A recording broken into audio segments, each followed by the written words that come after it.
न्याय और प्रमाण का, जड़ कर्म चेतन बंधकारु कर्म के अवसान का, कह कर स्वरूप यथार्थ जग का, जो किया उपकार है उसके लिए जिन वाणी माँ को वंदना शत बार है, वंदना शत बार है, वंदना शत बार है।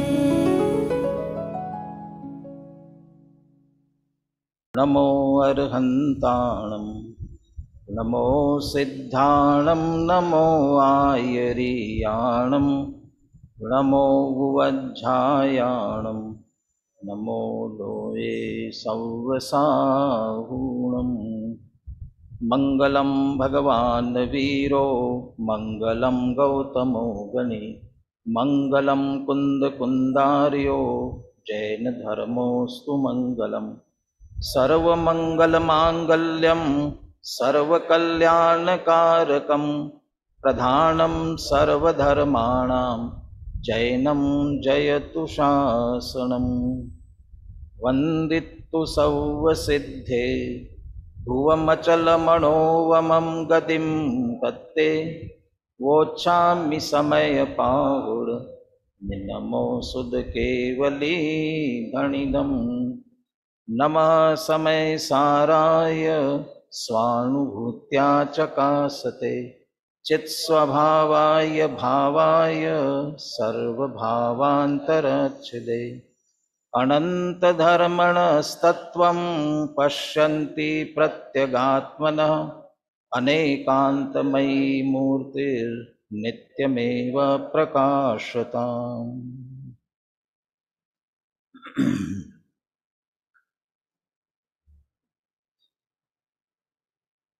आचार्य कुंद कुंद देव विरचित समय सार परमागम और आचार्य अमृत चंद्र कृत इसकी आत्मख्याति टीका, हम इसके मूल से समझने का प्रयास कर रहे हैं और उसके अंतर्गत जीव अजीवाधिकार तक पहुंच गए हैं। बीच में दश लक्षण और कुछ अन्य कारणों से काफ़ी लंबा व्यवधान हुआ और उसके पश्चात पुनः अपन ये चर्चा प्रारंभ कर रहे हैं। जीव अजीव अधिकार में सर्वप्रथम अध्यवसान आदि 8 भावों को जीव मानने वाले 8 प्रकार की मान्यताओं का निराकरण किया और वे अध्यवसान आदि जिनको जीव कहते हैं, वे जो 8 प्रकार की मान्यताएं हैं, उन 8 को यदि संक्षेप में हम कहें तो 3 प्रकार के कर्मों में विभाजित हो जाते हैं।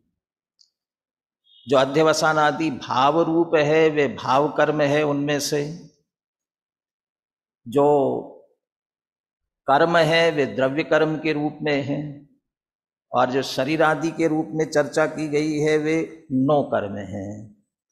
इसलिए हम इन सभी को 3 में विभाजित कर सकते हैं, द्रव्य कर्म, भाव कर्म और नो कर्म।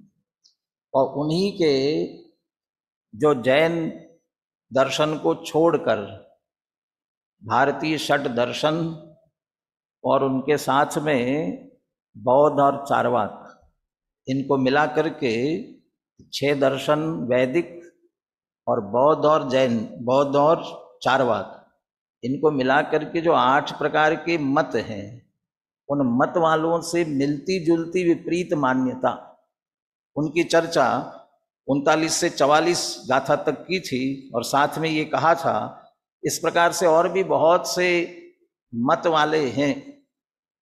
मत वाले के वहाँ 2 अर्थ थे, एक तो विभिन्न मान्यता वाले और दूसरा मत वाले माने मिथ्यात्व के मत से जो उन्मत्त हो रहे हैं, वे इस तरह विभिन्न प्रकार से, चूंकि वे आत्मा का सही स्वरूप नहीं जानते हैं, इसलिए किसी न किसी अनात्मा को आत्मा मान लेते हैं।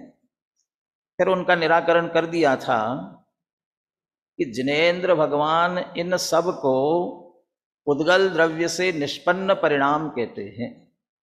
पुद्गल द्रव्य परिणाम निष्पन्न, पुद्गल द्रव्य से निष्पन्न ये परिणाम है, तो जीव कैसे हो सकते हैं। फिर शिष्य ने पूछा था कि आप तो मना करते हो, लेकिन जिनवाणी में इनको भी जीव कहा है। मनुष्य जीव, तिर्यंच जीव, इस रूप में शरीर को भी जीव कहते हैं।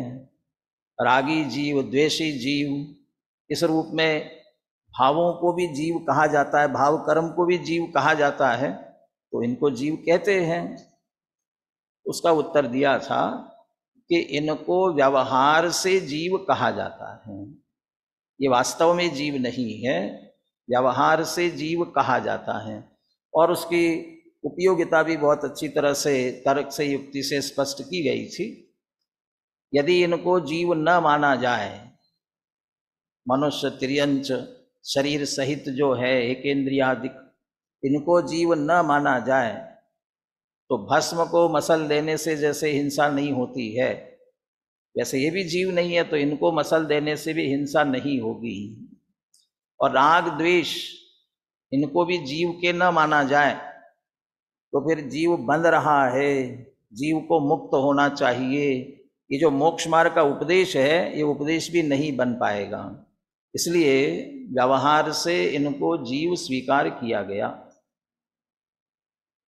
फिर उदाहरण सहित भी कहा कि जैसे दल बल सहित, सेना सहित यदि राजा निकल रहा हो, तो सेना सहित राजा निकल रहा है, बहुत सेना है साथ में, हाथी है, घोड़े हैं, पैदल है, बहुत सारे, वहां तो लगा 5 योजन में निकल रहा है, और कह रहे राजा निकल रहा है।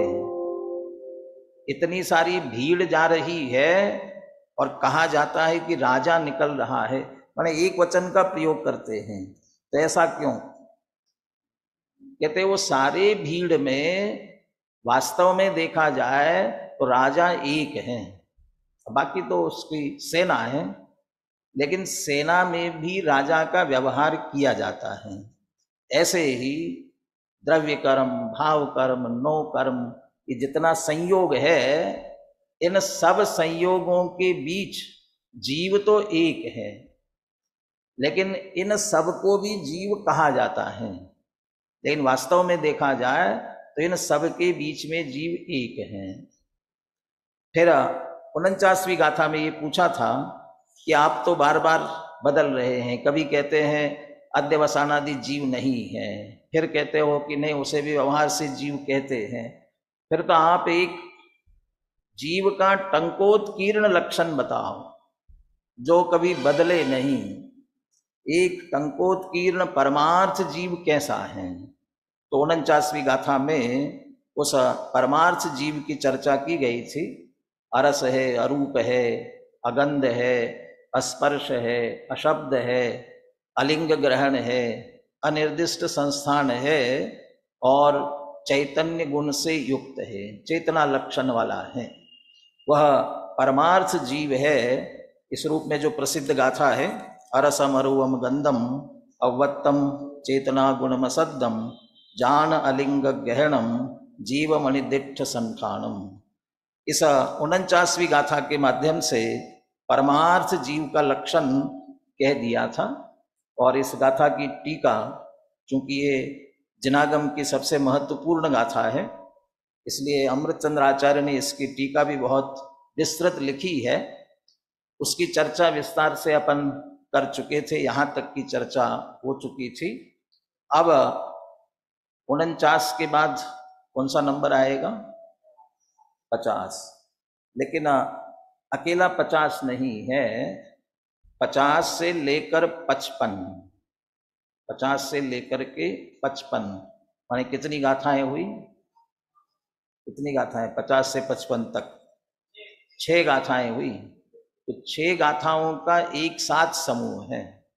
एक साथ 6 गाथाओं की चर्चा अब आगे कर रहे हैं। अब इन 6 गाथाओं में क्या चर्चा करेंगे? अमृतचंद्र आचार्य जो टीका लिखते हैं, तो आगे क्या चर्चा करेंगे इसकी बात वे उत्थानिका में लिखते हैं, भूमिका में। तो भूमिका का वाक्य पहले लिखते हैं। यहाँ 50 से 55 तक की गाथाओं की जो भूमिका उत्थानिका है वो गद्य में नहीं है, वो एक श्लोक के माध्यम से लिख रहे हैं, कलश के माध्यम से लिख रहे हैं, और वो 36वां कलश है। तो पहले हम 36वें कलश की चर्चा करेंगे और उसके बाद 50 से 55 तक की गाथाओं की बात करेंगे। जब आप परमार्थ जीव कह दिया और बाकी को जीव नहीं है ऐसा कहा, तो बाकी के भाव वे है क्या, कौन से भाव और वे क्या भाव हैं, तो इसकी चर्चा आगे करने जा रहे हैं। अमृतचंद्र आचार्य ने जो गद्य और पद्य टीका लिखी, गद्य भी लिखा और पद्य वाले श्लोक भी लिखे। जो पद्य के श्लोक लिखे उन्हें हम कलश कहते हैं। और जब ये कलश पद्य प्रारंभ हुए थे तब अपन ने चर्चा की थी, ये 3 प्रकार के कलश लिखे हैं अमृतचंद्र आचार्य ने। एक तो कलश लिखे हैं जो टीका विषय पूरा हो जाता है उस विषय को पूर्ण करते हुए, उपसंहार करते हुए कलश लिखा। और दूसरे प्रकार का कलश लिखा तो आगे की गाथा में क्या कहने वाले हैं, आगे की गाथा का विषय बताने वाला कलश। और तीसरा इस प्रकार का भी कलश है जो पीछे का विषय समेटते हैं, उपसंहार भी करते हैं और आगे की गाथाओं का विषय भी बताते हैं। इस तरह के कलश भी है। अभी जो 36वां कलश अपने सामने आ रहा है, ये इन आगे की गाथाओं की सूचना वाला। आप यदि वो टीका हिंदी लिखा हुआ देखेंगे ना, तो उसमें लिखा मिलेगा, अब आगामी गाथाओं की सूचना रूप कलश लिखते हैं। आगामी गाथाओं की सूचना यहाँ लिखा हुआ है। अब आगामी गाथाओं की उत्थानिका स्वरूप कलश लिखते हैं। उत्थानिका भूमिका, हेडिंग के आगे की गाथाओं में क्या कहने जा रहे हैं, तो वो कलश है। ये 36वां कलश मैं पाठ करता हूँ, आप सभी ध्यान से सुनेंगे, फिर इसका अर्थ करेंगे और अर्थ करने के बाद फिर एक बार कलश और पद्यानुवाद इसको अपन दोहराएंगे। चित शक्ति व्याप्त सर्वस्व सारो जीवयानयम् अतोतिरिक्ता सर्वेपि भावा पौद्गलिका अमी। ये इसमें आ नहीं रहा है भैया आकाश, इसमें वो नहीं आ रहे कौन कौन श्रोता है, इसमें दिखाई नहीं दे रहे मुझे। चले हम ये 36वें कलश का अर्थ देखते हैं। जीव कौन है और कौन नहीं है, तो जिनका वो निषेध किया जाना है उनकी बात भी आगे करते हैं। जीव किसको कहना, सामान्य रूप से हम कहेंगे तो क्या कहेंगे, जीव किसे कहते हैं, जिसमें ज्ञान दर्शन पाया जाए, या और कहेंगे तो तत्वार सूत्र के लक्षण से कहेंगे तो उपयोगो लक्षणम। तत्वार सूत्र में क्यों जाए, इसी ग्रंथ में 24वीं गाथा में लिखा है, सवन्नु नान दिठो जीवो उवोग लक्षणो नित्यम। सर्वज्ञ भगवान ने जीव को कैसा कहा है, ये उपयोग लक्षण वाला कहा है, माने उपयोग लक्षण भी कहते हैं, तो ये लक्षण के रूप में हुआ। फिर भी हम एक प्रेरणा के रूप में, मूल के रूप में क्या माने, 3 बातें कहते हैं। चित्त शक्ति व्याप्त सर्वस्व सारः जीवः इयान अयम्। जीवः इयान अयम्, इयान माने इतना, अयम यह जीव इतना ही है, ये कितना है, चित्त शक्ति व्याप्त, बस जो चैतन्य शक्ति से व्याप्त है, पर जिसमें चैतन्य शक्ति पाई जाए। और चैतन्य माने क्या? अभी जो दो लक्षण अलग अलग कह दिए ना, वो आगे चैतन्य में।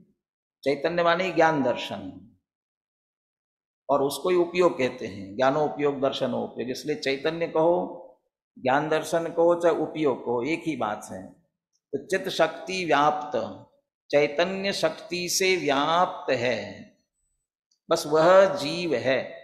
बस चैतन्य शक्ति सहित है, वह जीव है। वैसे इसके ऊपर वाले ही श्लोक में कहा था, चित्त शक्ति रिक्तम और चित्त शक्ति मात्रम। उसी तरह की बात इसमें ले रहे, चैतन्य शक्ति से रिक्त है, रहित है, और चैतन्य शक्ति से चित्त शक्ति मात्र, चैतन्य शक्ति से युक्त है, या चित्त शक्ति व्याप्त कह रहे, जिसमें चैतन्य शक्ति व्याप्त है, बस जीव उतना सा है। अकेला उतना ही जीव है। और बाकी जिसमें ये शरीर दिख रहा है, ये कर्म से बंधा हुआ है, ये राग द्वेष है, ये जीव नहीं है क्या?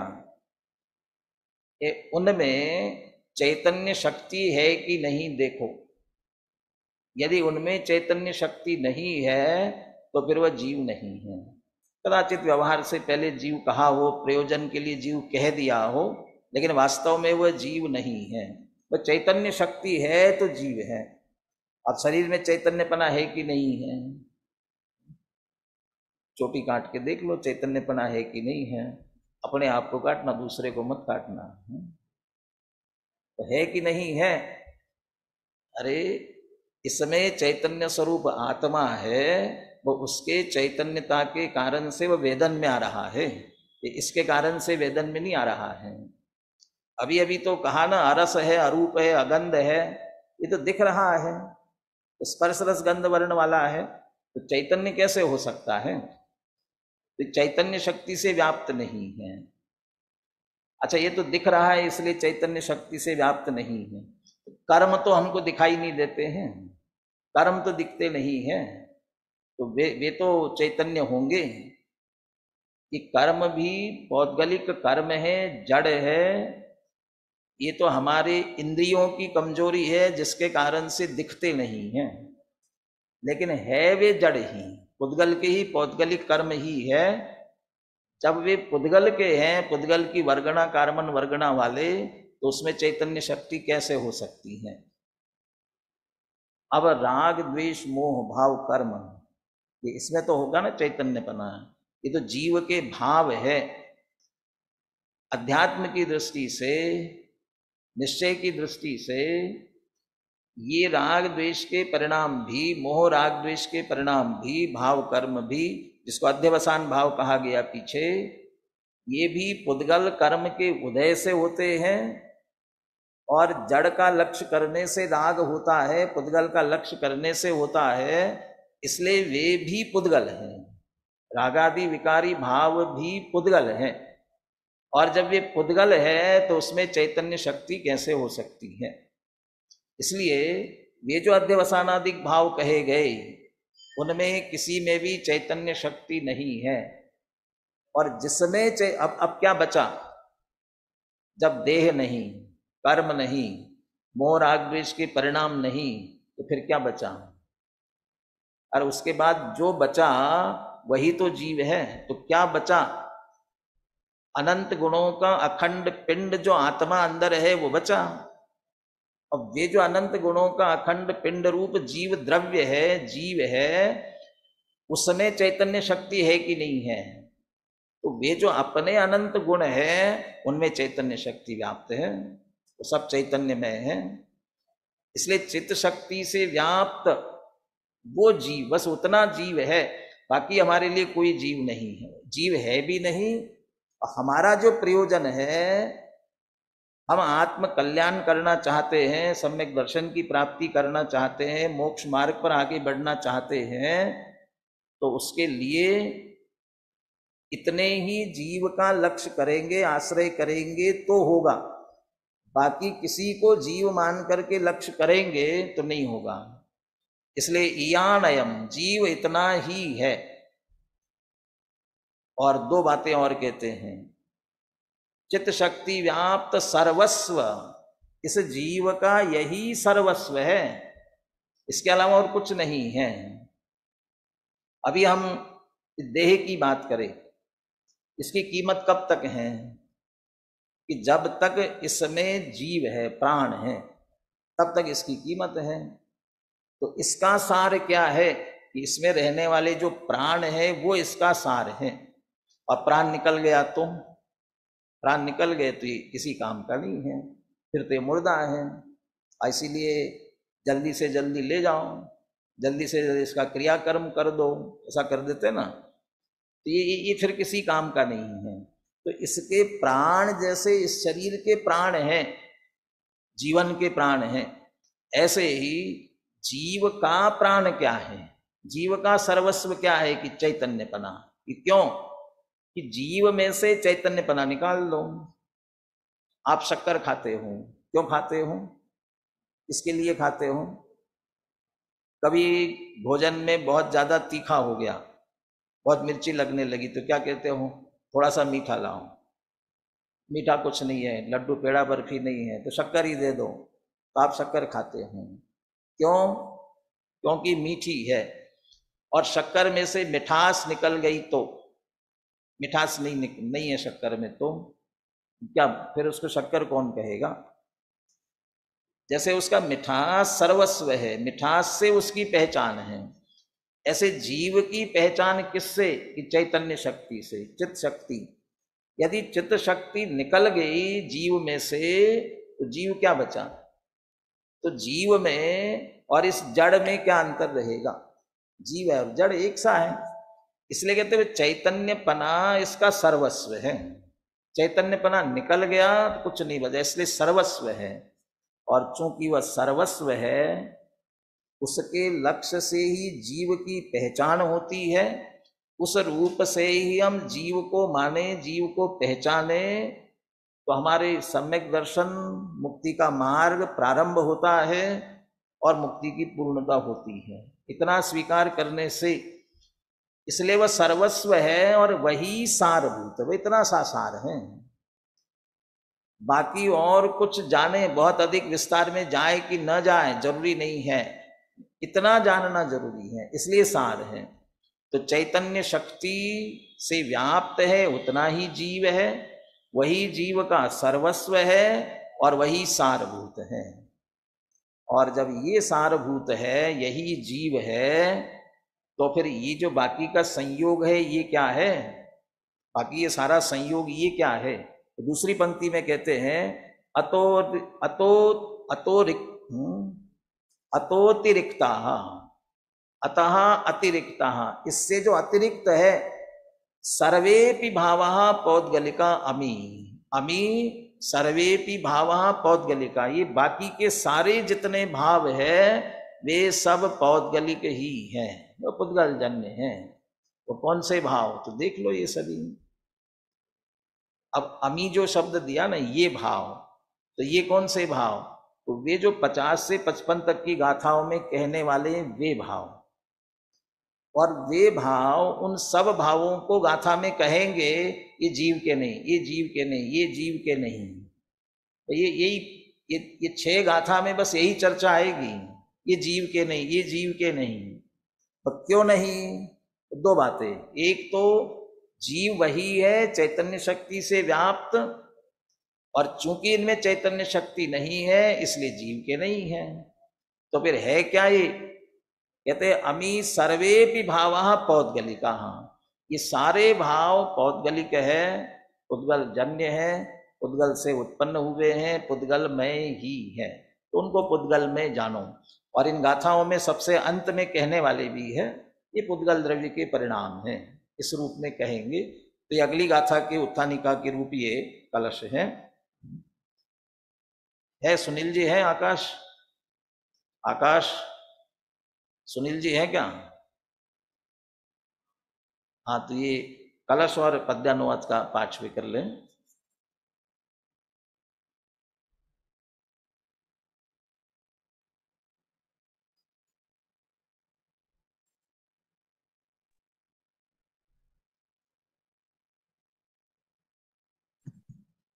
चित्शक्ति व्याप्त सर्वस्व सारो जीव इयानयम् अतोऽतिरिक्ताः सर्वेऽपि भावा पौद्गलिका अमी।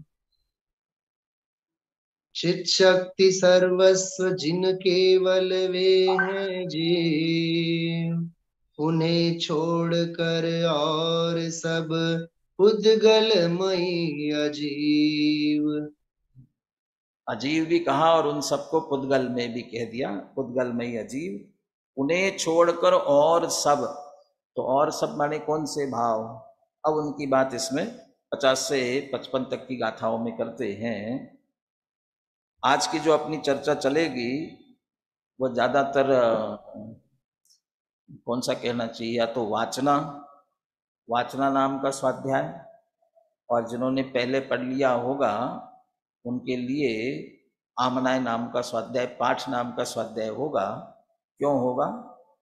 क्योंकि 5 गाथाएं हैं और 5 गाथाओं का मात्र सामान्य अर्थ ही करेंगे, इसलिए वाचना या आमनाय, क्योंकि आज इतनी ही चर्चा हो पानी है, इसलिए मात्र शब्दों पर ही ध्यान दीजिए।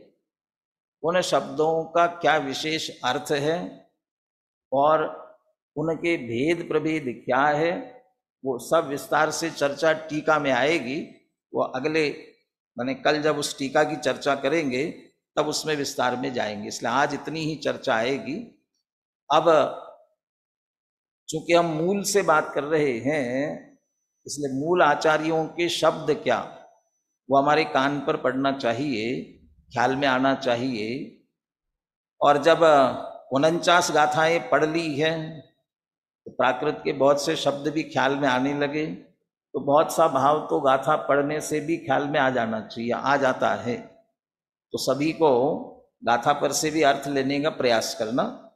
तो मैं ये गाथाएं पढ़ता हूँ, मैं पढ़ रहा हूँ, लेकिन मेरी समझ करके मत सुनना।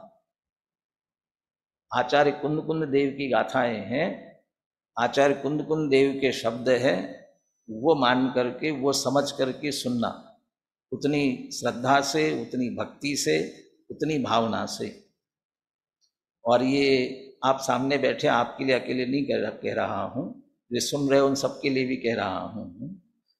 चलिए, एक गाथा होती है तो जल्दी से सुन लेते हैं, इन्हें 5-5 गाथाएं है ना, इसलिए थोड़ा ध्यान पूर्वक। और कुंद आचार्य कुछ हमसे कह रहे हैं, इस रूप में लेते हैं हमारी बात। तेरी कथा तुझको सुनावे रे, सुन लो जिनवाणी, कैसी है? तेरी कथा तुझको सुनावे रे। जीवस्य नत्थि वन्नो न विगंधो न विरसो न वियफासो न विरूवं न शरीरं न विसंठानं न संहननं। जीवस्य नत्थि रागो न विदोषो नैव विद्यते मोहो नोपच्चयान कम्मं नो कम्मं चाविषेणत्थि। जीवस्य नत्थि वग्गो न वग्गणानेव फड्डयाकेयी नो अजपट्ठाणा नेवय अणुभागठाणानि। जीवस्य नत्थि केयी जो यट्ठाणान बन्धठाणा वा नेवय उदयट्ठाणा न मग्गणट्ठाणया केयी नोठिति बन्धट्ठाणा जीवसण संकिलेशठाणा वा नेव विसोयिट्ठाणा नो संजम लब्धिठाणा वा नेवय जीवट्ठाणा न गुणट्ठाणाय अत्थि जीवस्य जेण द्वेदे सव्वे पोगल दव्वस परिणामा। यहाँ जीवस्य नत्थि वन्नो, वन्नो वन्नो माने वर्ण, यहाँ से बात प्रारंभ की है। और सबसे अंतिम 55वीं गाथा में सबसे अंत में आया है नेवय जीवठानान गुणठाना, ये गुणस्थान, ये वर्ण से लेकर गुणस्थान, वर्णादि गुणठानंता भावा, ऐसे आगे कहेंगे। वर्ण से आदि लेकर के गुणस्थान पर्यंत, और यदि गिनती करेंगे ना तो 29 होंगे, 29 प्रकार के भाव। और इन 29 प्रकार के भावों को आधार बना करके आगे की सारी चर्चा चलती है।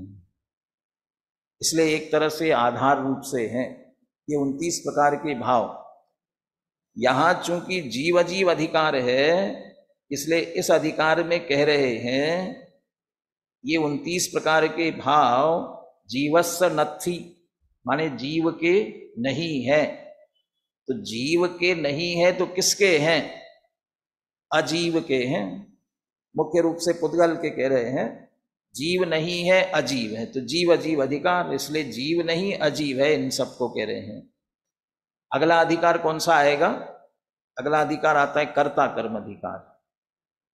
तो वहां जाकर क्या कहेंगे? जीव इनका कर्ता नहीं है। किनका कर्ता नहीं है? एकाध का नाम ले लेंगे, सबका नाम नहीं लेंगे, लेकिन वहां एकाध का नाम लेंगे। क्रोधादि का कर्ता नहीं है, रागादि का कर्ता नहीं है, लेकिन इतना कहने पर भी समझना ये है, ये बात ये 29 प्रकार के पूरे भावों के संदर्भ में कहा जा रहा है। वर्ण से लेकर गुणस्थान पर्यंत इन सब भावों के बारे में कहा जा रहा है। ऐसे ही भोक्ता की बात करेंगे तो वहां भी कहेंगे जीव राग का भोक्ता नहीं है, शरीर का भोक्ता नहीं है, कर्म का भोक्ता नहीं है। तो एक का नाम लेंगे तो ये सारे 29 प्रकार के भावों को समझना है। हर एक जहां जहां भी चर्चा आएगी भेद विज्ञान करेंगे, वो भेद विज्ञान में भी एक का निषेध करेंगे तो 29 प्रकार के भावों का समझना। इसलिए एक तरह से आधार के रूप में है ये सभी भाव। कौन कौन से भाव हैं? 29 की गिनती भी बराबर करते चलेंगे अपन। पहली गाथा में कितने ले रहे देखिए, जीवस्य नत्थि वर्णो, वर्णो माने वर्ण। वर्ण क्या है तो बताने की जरूरत नहीं है, अगली गाथा में टीका में सब बताने वाले हैं। वर्ण जीव का नहीं है, नवी गंधो, गंध नहीं है, नवी रसो, भी माने अभी, भी, गंध भी जीव का नहीं है, रसो, रस भी जीव का नहीं है, फासो, फासो माने फांस तनक सी तन में साले, तो फांस लगती वो, या गले में फांस लगा देते हैं वो, इसको करे फांसो माने, या फांस शब्द जो रे स्पर्श। तो 4 शब्द आ गए ना, कौन कौन से आए? वर्ण गंध रस स्पर्श। और यदि मैं इसको पलट करके बोलूं, पलट करके माने दूसरे क्रम से, तो क्या कहेंगे? स्पर्श रस गंध वर्ण ये जीव के नहीं है। क्या दिक्कत है इसमें? क्यों नहीं है जीव के? क्यों नहीं है जीव के? क्योंकि किसी और के है ना। किसके हैं? ये पुद्गल के हैं। तो अंत में कहने वाले पुद्गल दवस्य परिणाम, तो पुद्गल के हैं, जीव के नहीं है। तो जीव के वर्ण गंध रस स्पर्श नहीं है। और क्या नहीं है? नवी रूपम, रूप नहीं है। रूप नहीं है का मतलब, रूप माने क्या? रूप नहीं है, ये स्वरूप है, ये कुरूप है, इसका बहुत अच्छा रूप है, ये यहाँ यही है। लेकिन रूप का अर्थ यहाँ अकेला कलर नहीं है, वर्ण नहीं है। रूप शब्द से स्पर्श रस गंध वर्ण इनका समूह, चारों को मिलाकर के एक नाम दिया जाए तो रूप कहते हैं। कैसा? तत्वार सूत्र में कहा स्पर्श रस गंध वर्णवंता पुद्गला, और दूसरा सूत्र दिया रूपिणः पुद्गला।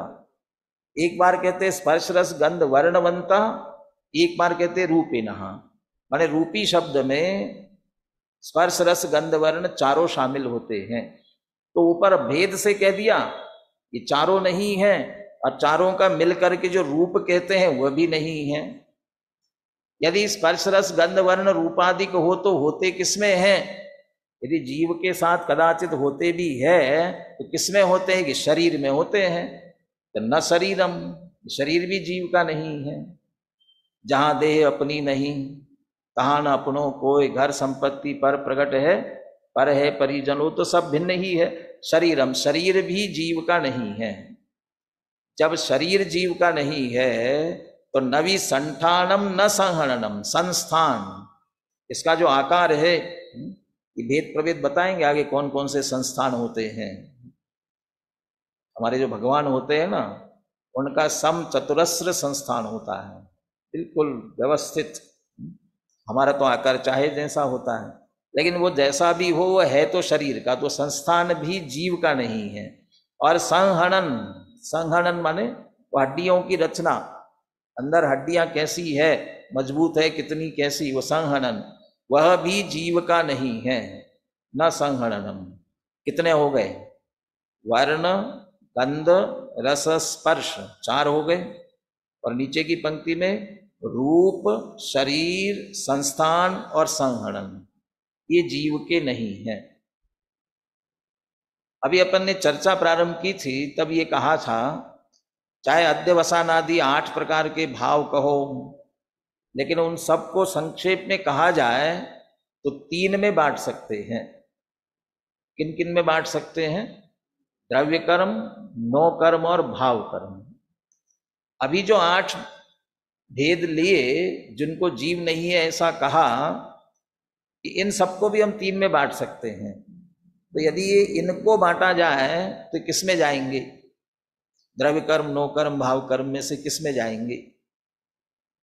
तो ये 50 नंबर की गाथा में जितने कहे गए हैं वे सब नो कर्म में जाएंगे, क्योंकि शरीर और शरीर से संबंधित ये सभी है। वर्ण गंध रस स्पर्श शरीर का होता है, संस्थान संगणन ये भी शरीर के होते हैं, रूप भी शरीर का, और शरीर तो शरीर का होता ही है। तो ये 8 भेद कहे, सभी 9 कर्म से संबंधित कहे। अब अगली गाथा में किन किन का निषेध करते देखिए। जीवस्य नत्थि रागो, राग, एक दूसरे से प्रेम से रहो, कहते हैं ना, सब स्नेह करो, झगड़ा मत करो, वो राग, राग का परिणाम भी है, वो जीव का नहीं है। नवी दोषो, दोष माने दोष ने द्वेष, ये द्वेष भी जीव का नहीं है। नेव विज्जदे मोहो, न ही जीव का मोह है, मोह भी जीवस्य न विद्यते, मोह भी जीव का नहीं है। 3 बातें आ गई, मोह, राग और द्वेष। नीचे की पंक्ति में नौ पच्चया न कम्मम नो कम्मम चाविसे नथी। पच्चया माने प्रत्यय, प्रत्यय जो कर्म बनते हैं ना, कर्मों का समूह, वो प्रत्यय है। अभी आगे आएगी सब टीका में बात। प्रत्यय कर्म, ज्ञानावरणादि ये सभी कर्म, ये कर्म। और नो कर्म, अभी ऊपर जो कहे गए थे फिर से एक बार कह दिया, नो कम्मम चाविसे नथी, और ये नो कर्म भी नथी जीवस, जीव के नहीं है। अब कितने हो गए? 50वीं गाथा में कितने हुए थे? 8। और इस गाथा में कितने हुए? राग द्वेष मोह 3, प्रत्यय कर्म और नो कर्म 6 हो गए ना, और 8 और 6 14 हो गए। अब द्रव्य कर्म, भाव कर्म, नो कर्म में बांटो इसमें से। मोह राग द्वेष ये किस में जाएंगे? ये भाव कर्म, ये भावात्मक है ना, तो मोह राग द्वेष ये भाव कर्म। प्रत्यय कर्म और नो कर्म ये किस में जाएंगे?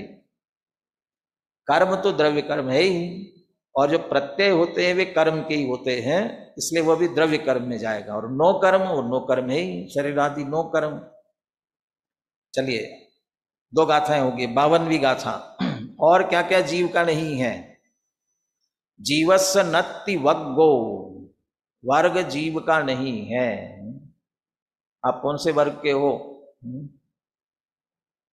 2-3 वर्ग आते हैं ना, ये बैकवर्ड क्लास के हैं, फॉरवर्ड क्लास के हैं, पिछड़ी जाति में आते हो, कहाँ आते हो?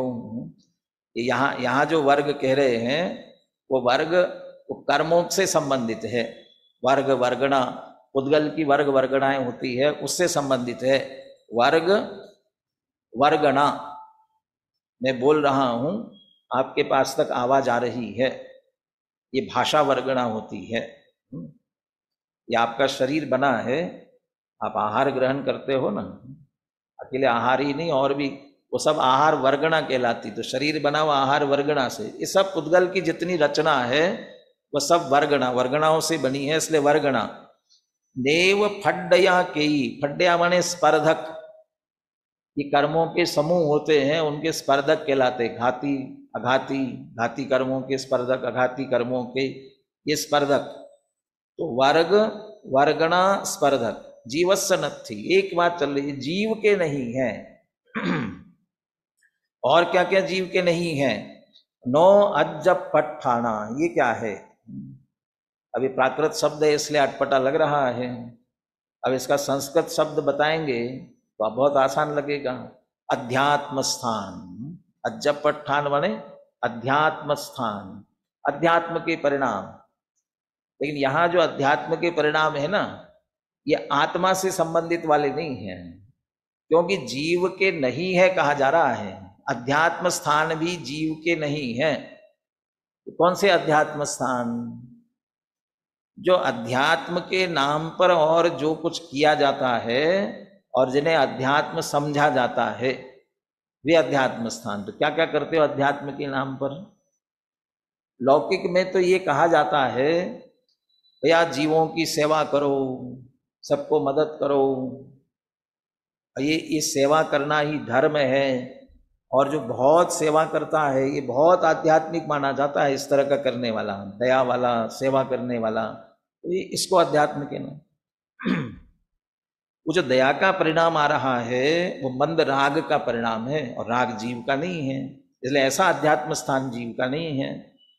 दूसरा, आजकल योगा का बहुत प्रचलन है, तो योग करने वाला वो बड़ा आध्यात्मिक पुरुष कहलाता है। तो ये शरीर की साधना करके योग समझना हो तो शरीर की क्रिया है। वो इस तरह के जिनको अध्यात्म के स्थान समझे जाते हैं, ऐसे अध्यात्म स्थान है वो भी जीव के नहीं है। नो अज्जप ठाणा नेवय अनुभाग ठाणानी। अनुभाग जो कर्म का बंध होता है वो 4 प्रकार का होता है, प्रकृति, प्रदेश, स्थिति और अनुभाग। तो प्रकृति, प्रदेश, स्थिति और अनुभाग ये किसके हैं? ये कर्म के हैं। कर्म की प्रकृतियां होती है, कर्म के प्रदेश होते हैं, कर्म की स्थिति होती है, कर्म का अनुभाग होता है। तो जो अनुभाग स्थान है वो तो कर्म का है, इसलिए अनुभाग स्थान भी जीव के नहीं है। चलिए 52वीं गाथा में कितने आ गए? वर्ग वर्गणा स्पर्धक, अध्यात्म स्थान और अनुभाग स्थान। अब इनका बंटवारा करोगे तो किस में जाएंगे? द्रव्य कर्म, भाव कर्म, नो कर्म में। अब उसके आप उस शब्द से भाव क्या लेते हो उस पे जाएगा। वर्ग वर्गणा स्पर्धक ये तो द्रव्य कर्म की होती है सीधी, इसलिए वो द्रव्य कर्म में जाएंगी। अब अध्यात्म स्थान को क्या लेते हो? यदि ये प्रेम से रहो, सबकी सहायता करो, राग का भाव लेते हो तो भाव कर्म में जाएगा। और शरीर की साधना योग करो इसको कहते हो तो नो कर्म में जाएगी। शरीर की साधना वाला लोग है तो ये मुख्य रूप से परिणामों से जोड़ते हैं, इसलिए इसके भाव कर्म में डाल सकते हो। अनुभाग स्थान, अनुभाग। अब अनुभाग को किस में डालोगे? यदि वो कर्म का अनुभाग है ये लोगे तो द्रव्य कर्म में जाएगा, और अनुभाग है वो फल देने की शक्ति है, वो भाव से पड़ा, भाव की मुख्यता करते हो तो भाव कर्म में जाएगा। चले अब ऊपर कितने हुए थे और कितने हो गए? वर्ग वर्गणा स्पर्धक 3 और अध्यात्म स्थान अनुभाग स्थान 5 हुए। ऊपर कितने हुए थे? 14, 14 और 5 19 हो गए। 19 हो गए तो बचे कितने? कितने और बच गए? 10, 10 हो गए तो बस। चलिए, जीवस्य नत्थि केयी जोयठाना। जोयठाना क्या है? योग स्थान। योग स्थान आत्म प्रदेशों का परिस्पंदन, जिससे कर्म आते हैं, वो योग के स्थान। और चूंकि मन वचन काय के निमित्त से होता है परिस्पंदन, इसलिए उसे भी योग स्थान, वो भी जीव का नहीं है। न बंद ठाणा, बंद स्थान, कहाँ कौन कौन सा बंद हो रहा है, कौन से गुण स्थान में क्या बंद रहा है, ये बंद स्थान, ये भी कर्मों का बंद है। बंद स्थान भी जीवस्य नथी, जीव के नहीं है। नेवय उदय ठाणा, उदय आएगा तो कर्म का आएगा, तो उदय स्थान वो भी जीव के नहीं है। न मग्गण ठाणा, मार्गणा स्थान, गति, इंद्री, काय, योग, बहुत सारे 14 मार्गणाएं होती है, वह मार्गणा स्थान वह भी जीव के नहीं है। चलिए कितने हो गए? योग स्थान, बंध स्थान, उदय स्थान और मार्गणा स्थान, 4 हो गए। कितने बचे थे? अरे 10 बचे थे ना, 10 में से 4 और हो गए। अब कितने बचे? 6। अब देखिए 6 कौन कौन से रहे। नो ठिधि बंध ठाणा, ठिधि बंध ठाणा माने स्थिति बंध स्थान, स्थिति, ये कर्म बंधा है, कितने काल तक रहेगा, स्थिति बंध, वो स्थिति बंध के स्थान। नो ठिधि बंध ठाणा जीवस्य, न संक्लेश ठाणा, संक्लेश के स्थान, संक्लेश परिणाम, जैसे पाप का बंध होता है, पाप का आश्रय होता है, ऐसे संक्लेश के परिणाम, वो संक्लेश स्थान वो भी जीव के नहीं है। नैव विषयोत्थाना, विषोहित्थाना माने विशुद्धि स्थान, विशुद्धि के स्थान, और विशुद्धि का मतलब जिनसे शुभ आश्रय, पुण्य का आश्रय होता है, पुण्य का बंध होता है, ऐसे विशुद्धि स्थान, विशुद्धि के स्थान वह भी जीव के नहीं है। नो संयम लब्धि ठाणा, संयम लब्धि स्थान। अब संयम लब्धि का मतलब ये शुद्ध भाव वाला संयम नहीं लेना, शुभ भाव का, भूमिका अनुसार जहां जहां जो संयम हो रहा है, गृहस्थ है तो अनुव्रति है तो देश व्रत, मुनि हो गए तो महाव्रत, उनका सकल संयम, गृहस्थ का देश संयम, ये संयम लब्धि स्थान, उनमें भी शुभ भावात्मक जिससे पुण्य का आश्रय बंध हो, ऐसे संयम लब्धि स्थान ये भी जीव के नहीं है। स्थिति बंध स्थान, संक्लेश स्थान, विशुद्धि स्थान, संयम लब्धि स्थान, कितने हो गए? कितने हो गए? 4 हो गए ना इस गाथा में, तो इस गाथा में 4 हो गए, और ऊपर से आते आते 27 हो गए, पूरे मिलाते हो ना 27 हो गए। अब कितने बचे? 2 बचे। कौन कौन से देखिए। नेवय जीवठाणा, न गुणठाणाय अत्थि जीवस। अभी ऊपर से तो नत्थी नत्थी करते आ रहे थे, नहीं है नहीं है नहीं है, और अंत में आकर के क्या कहा? अत्थि जीवस, ये तो जीव के अस्थि कह रहे हैं। तो अस्थि की नास्ति क्या है? अत्थि की नत्थी न, कह रहे न पहले लगाया है, नेवय, नेवय अत्थि है ही नहीं, ये भी नास्ति के रूप में निषेध ही करना है। क्या नहीं है? जीवठाणा, जीव स्थान, ये सूक्ष्म एक इंद्रिय, बादर एक इंद्रिय, फिर 2 इंद्रिय, 3 इंद्रिय, 4 इंद्रिय, से 14 जीव समास कहलाते हैं।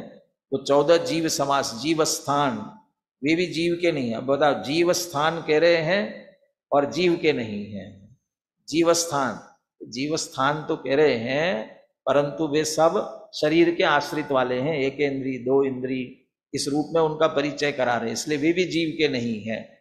न गुणठाणा, गुणस्थान, गुणस्थान तो अच्छे होते होंगे ना, नहीं, वे भी मोह और योग के निमित्त से होते हैं, इसलिए वे भी गुणस्थान, ये भी जीवस्य नत्थि, ये भी जीव के नहीं है। अब इसमें अपन ने बीच में थोड़ा छोड़ दिया द्रव्य कर्म भाव कर्म का विभाजन, वो बारीकी से देख करके भावात्मक लेंगे तो भाव कर्म में, सीधे जड़ कर्म से संबंधित हो जड़ कर्म में, शरीर से संबंधित है तो नो कर्म में, ऐसे विभाजन उसका करना। और अंतिम पंक्ति में कहते हैं, आप कह रहे जीव के नहीं, जीव के नहीं क्यों कहते जा रहे हो सभी को? जय नदु, क्योंकि एदे सव्वे पोगल दव्वस्य परिणामा, क्योंकि ये सारे क्या है? पुद्गल द्रव्य के परिणाम हैं। जब पुद्गल द्रव्य के परिणाम है तो जीव के कैसे हो सकते हैं? जीव के नहीं होते हैं क्यों कह रहे हो? क्योंकि जीव मानता है फिर भी, मैं काला हूं, मैं गोरा हूं, देखो मेरा रूप क्या है, ये मानता है ना, सभी मान्यता अपनी अपनी है। वो इसलिए कह रहे हैं कि ये जीव के नहीं है। तो है क्या जीव का? चित शक्ति व्याप्त सर्वस्व सारो जीवियान, बस चैतन्य शक्ति से व्याप्त है, बस वही जीव का सर्वस्व है, उतना मात्र ही जीव है। तो अपने जीव की मूल पहचान कराने के लिए जीव चैतन्य रूप और बाकी जिन जिन में जीव के एकत्व की संभावना है, अपना कहने की संभावना है, भेद विज्ञान के लिए उन सब का निषेध करते हैं। ये जीव के नहीं, ये जीव के नहीं है, इस रूप में निषेध करते हैं। तो ये 50 से 55 तक की गाथाओं में ये 29 भावों का इस प्रकार से निषेध किया गया है। अभी कदाचित कुछ शब्दों का विशेष भाव ख्याल में नहीं आया हो तो कोई चिंता नहीं है, इसलिए नहीं है क्योंकि आगे टीका में अमृतचंद्र आचार्य स्वयं उसकी विस्तार से चर्चा करने वाले हैं, तो वहाँ उन शब्दों का विशेष भाव अपने को ख्याल में आएगा। अब अपन अंत में पांचों ही गाथाओं का पाठ पद्यानुवाद के साथ में सुनते हैं और आज की चर्चा अपन पूरी करेंगे। पुनः सुनील जी से निवेदन करते हैं कि पांचों गाथाएं, और अपने को यदि ख्याल में प्राकृत से ख्याल में नहीं आया हो तो हिंदी भी पद्यानुवाद पढ़ेंगे, उससे ख्याल में लेंगे। और जो 29 प्रकार के भाव, अच्छा जीव के नहीं है माने किसके नहीं है? जीव के नहीं है माने तो कोई और जीव होगा उसके नहीं है। मैं जीव हूं तो मेरे नहीं है, ये वर्ण मेरा नहीं है, ये गंध मेरा नहीं है। जहां जहां जीव का कहा जाए वहां वहां मेरे नहीं है, मेरे नहीं, ये भाव, ये भेद विज्ञान अपने को होना चाहिए। हाँ बोलिए सुनील जी।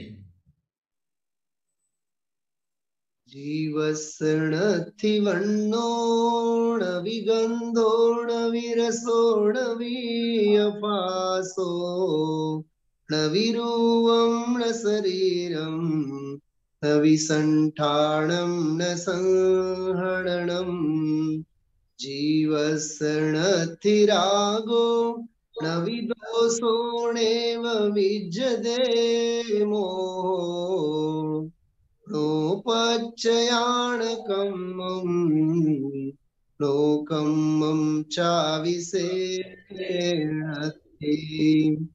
जीवस्सणथि वगो न वग्णाणेव पड्ययाके नो अज्जपठाणा नेवय अणुभागठाणानि जीवस्सणथि के जोयठाणान बंधठाणावा नेवय उदयठाणा नमग्गणठाणया के नोठिदिबंधठाणा जीवस्सण संकिलेशठाणावा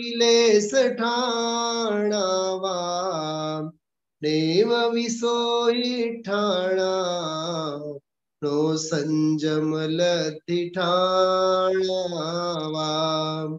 नेवय जीवठाणा न गुणठाणाय अति जीवस जीर्ण दुए देसवे उगल दवस परिणामा शुद्ध जीव के रस गंधनार वर्णनाय स्पर्शना यह देह ना जड़ रूप ना संस्थान ना संहनन नाम ना राग है ना द्वेष है ना मोह है इस जीव के प्रत्यय नहीं है कर्मना नो कर्मना इस जीव के ना वर्ग है ना वर्गणार कोई स्पर्धक नहीं अरे नहीं है अनुभाग के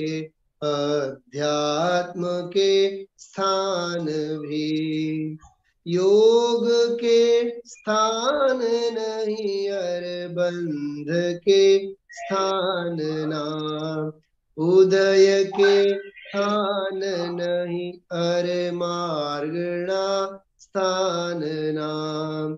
स्थिति बंध के स्थान नहीं संक्लेश के स्थान नाम। संयम लब्धि के स्थान नाम सुविशुद्धि के स्थान नाम। जीव के स्थान नहीं गुण थान के स्थान नाम। क्योंकि ये सब भाव पुद्गल द्रव्य के परिणाम है। इस तरह से वर्ण से लेकर के गुणस्थान पर्यंत के भाव जीव के नहीं है, इस तरह निषेध किया, क्योंकि पुद्गल द्रव्य के परिणाम है और जीव चैतन्य शक्ति मात्र है। अब विस्तार से इनकी टीका आगे अमृतचंद्राचार्य लिखेंगे, उस पर हम आगे कल चर्चा करेंगे। कल हमें आदरणीय डॉक्टर साहब का प्रवचन 8 से 9 मिलेगा, इसलिए कल अपनी ये कक्षा 7 से पौने 8 रहेगी। 7 से पौने 8 आप सभी जो ऑनलाइन सुनने वाले उन सबसे निवेदन, कल के लिए 7 से पौने 8 ये समय नोट कर ले, और फिर हम 8 से आदरणीय डॉक्टर साहब के व्याख्यान में जुड़ेंगे, ठीक है ना। परसों पुनः सोमवार को भी हम लेने वाले हैं। सोमवार को एक दिन और आगे चलेगी, क्योंकि ये टीका सबके भेद प्रभेद विस्तृत है, एक दिन में पूरा होना संभव नहीं है, इसलिए एक दिन और सोमवार की और कक्षा सोमवार।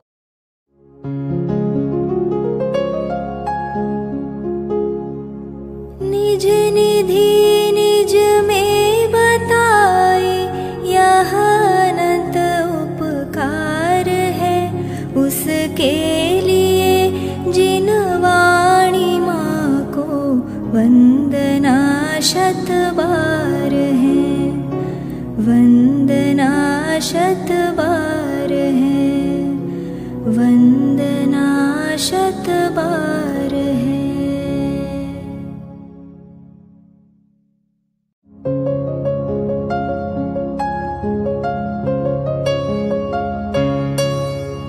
हे जिन वाणी भारती तो ही जपो दिन रैन, जो तेरी शरणा गहे सो पावे सुख चैन।